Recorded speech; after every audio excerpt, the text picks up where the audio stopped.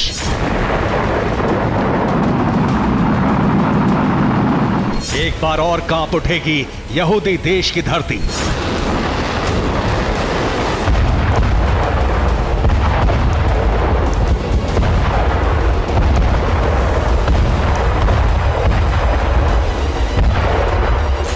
Hamas करेगा एक और आघात।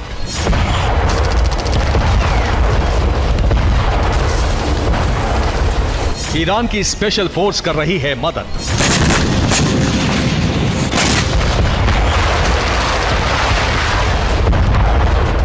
यह कोई अटकल नहीं, अनुमान नहीं, कोई भविष्यवाणी भी नहीं, एक बहुत बड़ी आशंका है जिसका एक ठोस सबूत दुनिया के सामने आया है, और वो सबूत है ये चिट्ठी।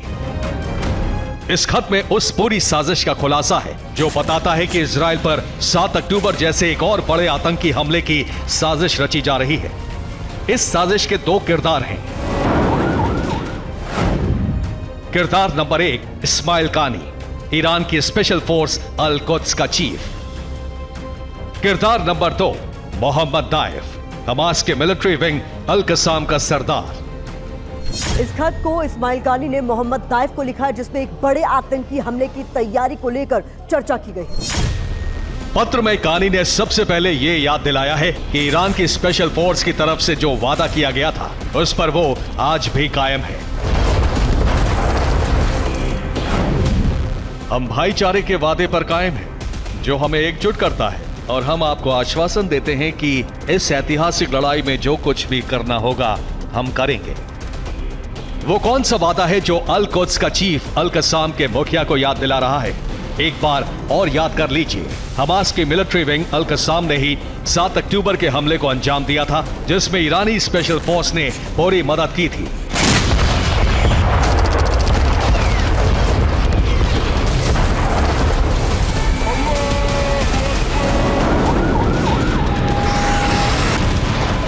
सवाल ये खड़ा होता है कि कहीं ये वादा इजराइल पर किसी बड़े हमले का तो नहीं था। इस पत्र में और भी ऐसा कुछ है जो आईडीएफ और मोसाद के कान खड़े कर देने के लिए काफी है। इसमें यरूशलेम के अल-अक्सा मस्जिद में घुसने को लेकर भी लिखा गया है।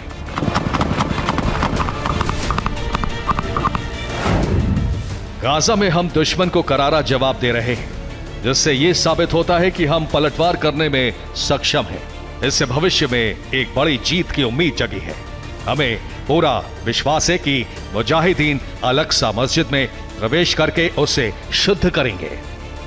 इस्माइल कानी किस पलटवार की बात कर रहा है? अल-कसाम को किस जीत की उम्मीद जगा रहा है? और कौन सा षड्यंत्र है जो अल-अक्सा मस्जिद में प्रवेश करने के बाद खत्म होगा?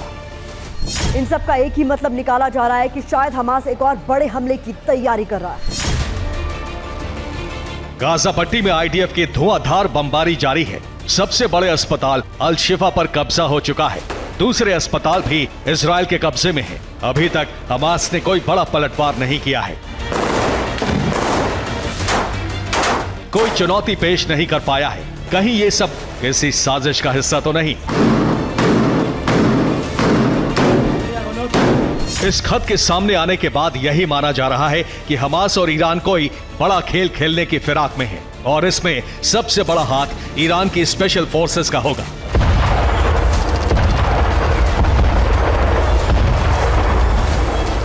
सात अक्टूबर को गाजा पट्टी से सटे इजरायली इलाके को निशाना बनाया गया।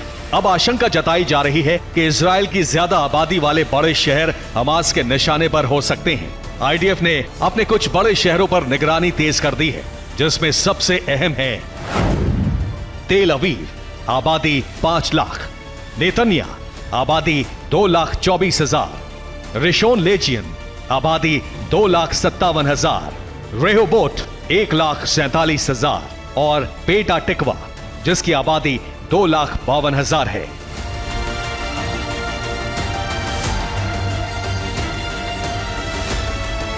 हमास के चक्रव्यूह को भेद कर आईडीएफ 15 नवंबर को ही गाजा के सबसे बड़े अस्पताल में घुस चुकी है। अल शिफा पर कब्जे के बाद लगातार सर्च अभियान चलाया जा रहा है। आईडीएफ के दावे के मुताबिक अल शिफा अस्पताल से बड़ी तादाद में हथियार और गोला बारूद मिले हैं।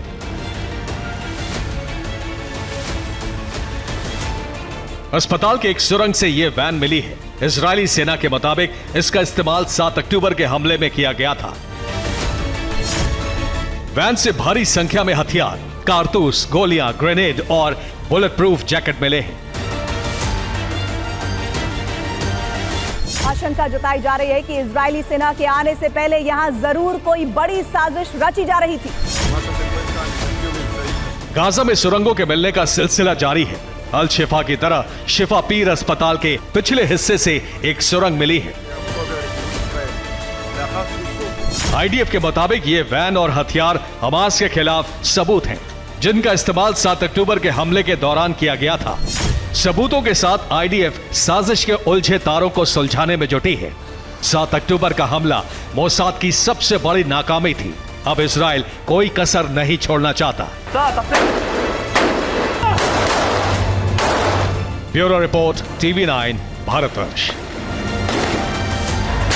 गाजा में हमास के ठिकाने पर हमला। आईडीएफ ने किया मिसाइल से हमला। हमास की निगरानी चौकी को ध्वस्त कर दिया है। हमास के कई लड़ाके इसमें मारे गए।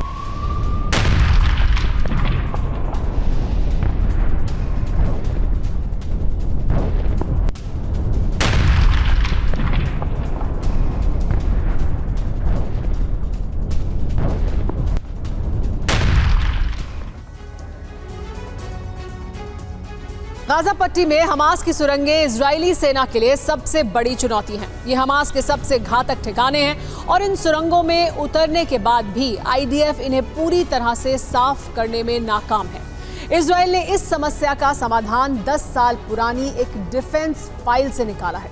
इस प्लान को कोड नेम दिया गया है फ्लश आउट हमास। इस ऑपरेशन में कोई हथियार नहीं बल्कि वेस्ट यानी कबाड़ काम आने वाला है। हमास लड़ाकों को कैसे सुरंगों से बाहर निकालने का प्लान बनाया गया है, इस रिपोर्ट में देखिए।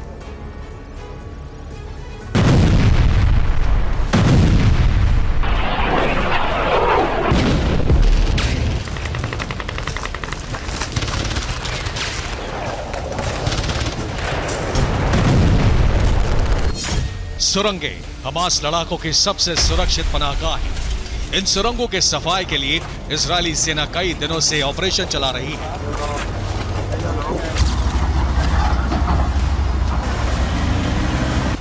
कौन सी सुरंग कहां तक जाती है, उसकी कितनी सुरंगों से कनेक्शन है और किस सुरंग में क्या छिपा है, ये इजरायली सेना भी नहीं जानती।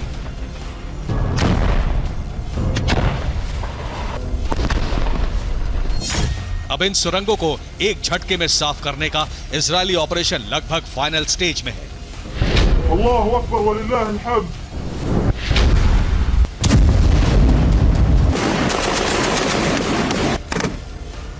इन सुरंगों को तबाह करने का बिना हथियार वाला प्लान तैयार है। सुरंगों को गाजा के सीवेज सिस्टम से जोड़ने का प्लान बनाया गया है। सीवेज सिस्टम का कीचड़ सुरंगों में भरने से हमास लड़ाकों को बाहर निकलना होगा। अब से पहले 2013 में मिस्र हमास की सुरंगें सीवेज के कीचड़ से बंद कर चुका है। मिस्र ने गाजा से सिनाई तक हथियार पहुंचाने वाली सुरंगें इसी तरह बंद की थी। इजरायली सेना की स्पेशल फोर्सेस इन सुरंगों में ऑपरेशन चला रही है, लेकिन कोई बड़ी कामयाबी नहीं मिली है। इसीलिए सिर्फ सीवेज सिस्टम ही नहीं बल्कि कई और तरीके आजमाने का प्लान तैयार है। The tunnel is let down more than 20 meters down. Gaza पट्टी भूमध्य सागर से सटी हुई है।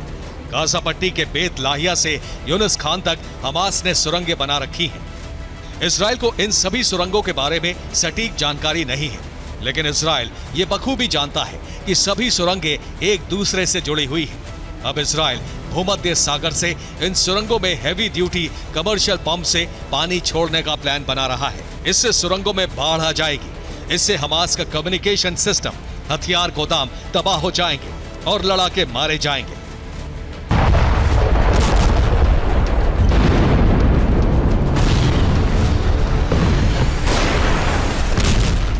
इजरायली फोर्सेस ने 80 मीटर गहराई में बनी सुरंगों पर बंकर बस्टर से हमले भी किए, लेकिन कोई बड़ा फायदा नहीं हुआ। इसीलिए सीवेज और बाढ़ के साथ साथ सुरंगों में गैस छोड़ने का प्लान भी तैयार है।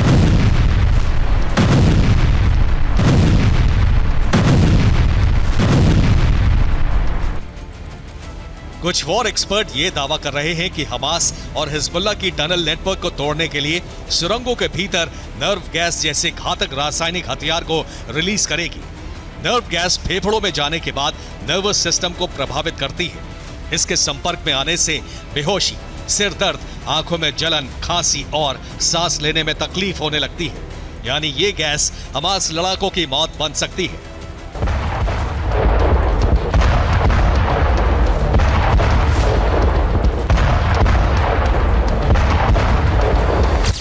लेकिन नर्व गैस छोड़ने से पहले आईडीएफ ने ऐसा प्लान बनाया है जिससे हमास के लड़ाके सुरंगों से बाहर ना निकल पाए। ये पीयू फोम सिलेट होता है, जिसे स्पॉन्ज कंक्रीट कहते हैं। जिस इलाके को सील करना हो, इसे वहां स्प्रे कर दिया जाता है। स्प्रे होने के बाद ये फूलता है और जगह को सील कर देता है। इसके लिए इजराइल ने स्पॉन्ज बम तैयार किए। दरअसल ये सीक्रेट हथियार झाग पैदा करता है जो तेजी से फैलता है। बम फटने के बाद स्पॉन्ज कंक्रीट खाली इलाके में फैल जाता है। स्पॉन्ज बम 2 तरह के केमिकल से मिलकर बना है। बम का पिन हटाते ही दोनों केमिकल आपस में मिल जाते हैं। फोम निकलते ही वो कंक्रीट की तरह सख्त हो जाता है। हमास के सुरंगों को तबाह करने के लिए इजराइल ने 4 रणनीतियां बनाई हैं और ये सभी हमास के लिए घातक साबित होने वाली हैं। Bureau report, TV9।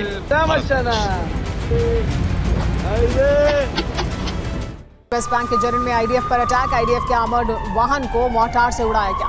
हमास ने इमारतों में छिपकर किया हमला।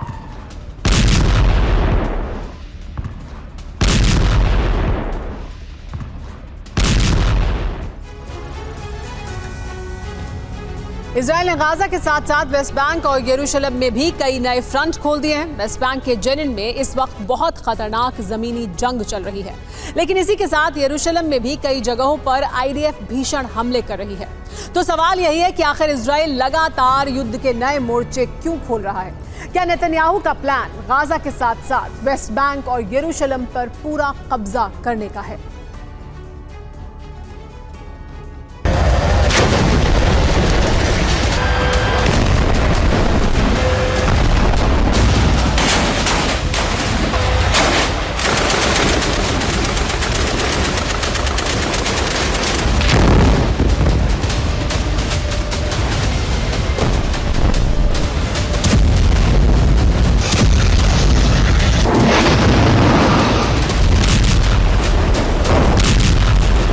वेस्ट बैंक जमीनी जंग का बहुत ही विध्वंसक ग्राउंड बन गया है। यहां हमास और आईडीएफ के बीच आमने सामने की जबरदस्त जंग हो रही है। इजरायली सेना अब नए जंग के नए नए मोर्चे खोल रही है। जेनिन के अलावा इस वक्त वेस्ट बैंक के कई इलाकों में भीषण लड़ाई लड़ी जा रही है।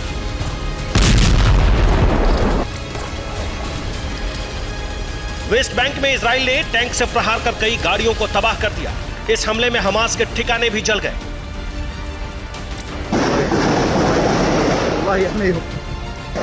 जेनिन में आईडीएफ बुलडोजर लेकर पहुंची तो हमास के लड़ाकों ने बुलडोजर पर बम से हमला किया। इसके बाद दोनों तरफ से जबरदस्त गोलीबारी हुई। जेनिन कैंप के अंदर इजरायली सेना और हमास के बीच कितनी भयानक जमीनी जंग चल रही है, उसकी गवाह ये कि वॉर जेनिन कैंप थर्रा उठा। पश्चिमी जेनिन में इजरायली सेना का काफिला पहुंचा तो हमास ने उस पर बम से जोरदार हमला किया। हमले में इजराइल के सैन्य वाहन जल गए।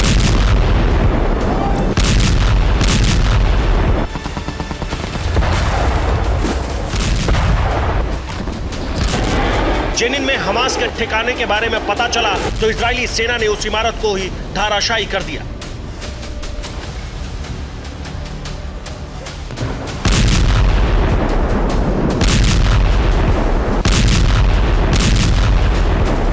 जेनिन में हमास ने लैंड माइंस बिछा रखे हैं। जमीन में छिपाए गए बारूद को आईडीएफ न सिर्फ डिटेक्ट कर रही बल्कि उसे डिफ्यूज भी कर रही है। जेनिन में कई जगहों पर इजरायली सेना और हमास में विध्वंसक झड़प हो रही है। इजरायली सेना पर जेनिन ब्रिगेड भी हमले कर रही है। हमास के लड़ाकों ने पश्चिमी जेनिन में आईडीएफ के काफिले पर पहले मोर्टार से हमला किया, फिर जबरदस्त गोलीबारी की। जंग की आग जेनिन होते हुए बेथलेहम और यरूशलेम पहुंच चुकी है। बेथलेहम के पास इजरायली सेना ने हमास से जुड़ी इमारत को तबाह कर दिया।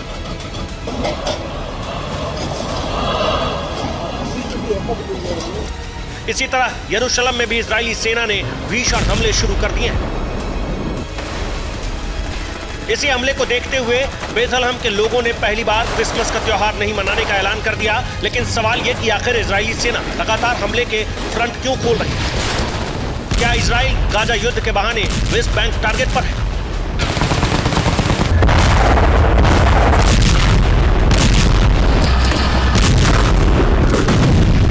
Bureau report, TV9 Bharatvarsh.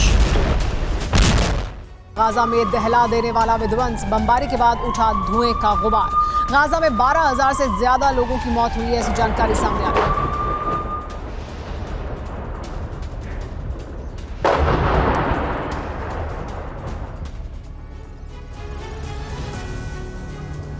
क्या गाजा युद्ध में हमास, हिजबुल्लाह के साथ ईरान की भी एंट्री होने वाली है? क्या जल्दी पूरे मिडिल ईस्ट में बारूदी कोहराम मचने वाला है? आखिर ये आशंका क्यों जताई जा रही है? तो इसके पीछे की वजह है लेबनान और सीरिया पर आईडीएफ की स्ट्राइक, जिसके बाद ईरान ने बैलिस्टिक मिसाइल का टेस्ट कर ताकत की नुमाइश की। तो क्या बेंजामिन के बारूदी घात से ईरान, हिजबुल्लाह समाप्त हो जाएंगे? देखिए इस रिपोर्ट में।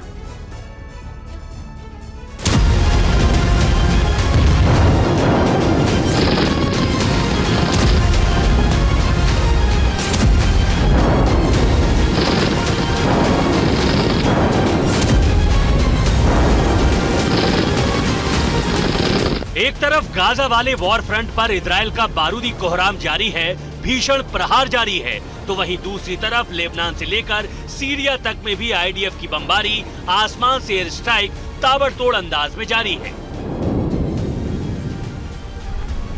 नेतन्याहू का प्रण सिर्फ हमास का खात्मा ही नहीं, बल्कि हमास के उन मददगारों को भी तबाह करना है जो जंग में इजराइल के खिलाफ खड़े हैं। और इसी कड़ी में इजराइल की सेना ने सीरिया में ईरानी प्रॉक्सी के ठिकानों पर बमबारी की, लेबनान बॉर्डर पर हिजबुल्लाह के अड्डों पर स्ट्राइक की।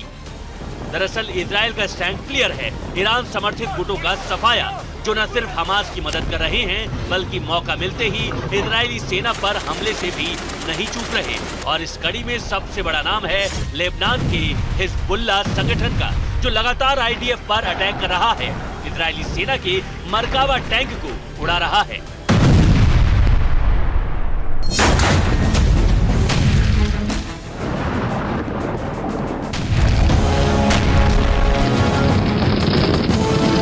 दरअसल हिजबुल्लाह की तरफ से इजरायली सेना पर हमले के तमाम वीडियो जारी किए जा रहे हैं और जानते हैं हिजबुल्लाह के लड़ाके आईडीएफ पर हमले के लिए मेड इन ईरान हथियारों का इस्तेमाल कर रहे हैं। मसलन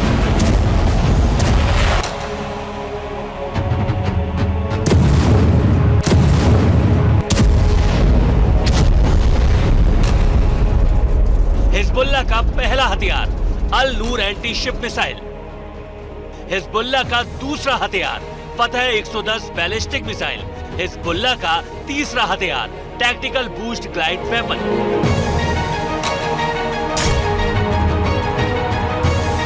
दरअसल ईरान खुले तौर पर इजराइल का विरोधी है और सिर्फ इजराइल ही नहीं बल्कि महाशक्ति अमेरिका को ईरान अपना सबसे बड़ा दुश्मन मानता है, क्योंकि अमेरिका की शय पर इजरायली सेना ईरान में मौजूद उसके एटमी सेंटरों को निशाना बनाती है। ईरान के न्यूक्लियर प्रोग्राम को रोकने के लिए तमाम तरह के हथकंडे अपनाती है। वहीं हमास के खिलाफ जंग में आईडीएफ को अमेरिका की तरफ से हथियार भी दिए जा रहे हैं। ऐसे में ईरान अपने घातक हथियारों की खेप हिजबुल्लाह को सप्लाई कर रहा है ताकि इजरायली सेना पर प्रहार किया जा सके। बस इसीलिए आईडीएफ ईरान समर्थित संगठनों को टारगेट कर रही है।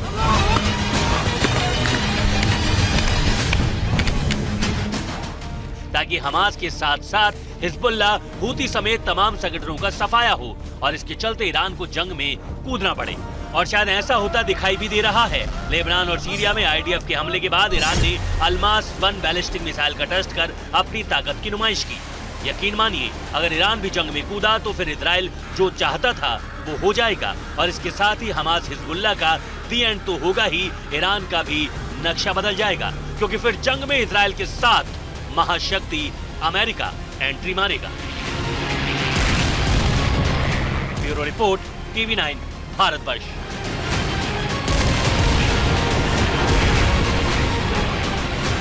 एक तरफ गाजा पट्टी में कहर बरस रहा है, दूसरी तरफ दुनिया के कई देशों में युद्ध के खिलाफ विरोध प्रदर्शन जारी हैं। अमेरिका से लेकर स्पेन तक लोग सड़कों पर उतर पड़े हैं। कहीं इजरायली सैनिक जश्न मना रहे हैं तो कहीं फिलिस्तीन को आजाद करने की मांग उठ रही है।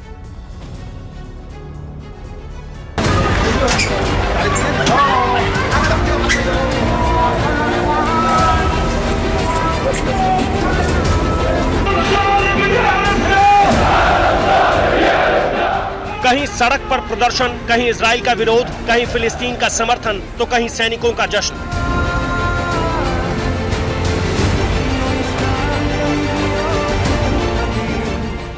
इजराइल हमास युद्ध को लेकर दुनिया भर में चर्चा हो रही है।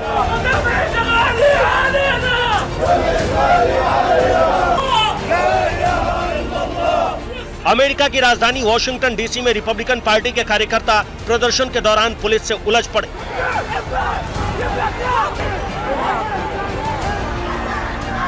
रिपब्लिकन पार्टी के कार्यकर्ता फिलिस्तीन के समर्थन में डेमोक्रेटिक नेशनल कमेटी मुख्यालय के सामने जमा हुए थे। इस दौरान कुछ लोगों ने अंदर जाने की कोशिश की और पुलिस ने सबको बाहर कर दिया।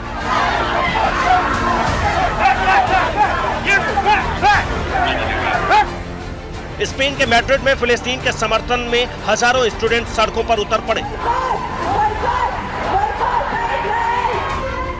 सभी के हाथों में गाजा पट्टी में जंग रोकने के साथ फिलिस्तीन को आजाद करने की मांग को लेकर बैनर पोस्टर थे। लोगों में सबसे ज्यादा नाराजगी मासूम बच्चे और निर्दोष लोगों की मौत को लेकर थी।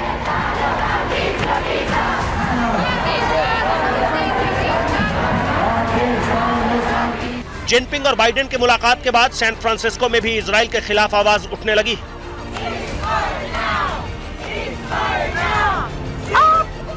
शहर के सबसे वेस्ट ब्रिज को जाम करके मानवाधिकार संगठन के कार्यकर्ताओं ने सीज फायर की मांग की।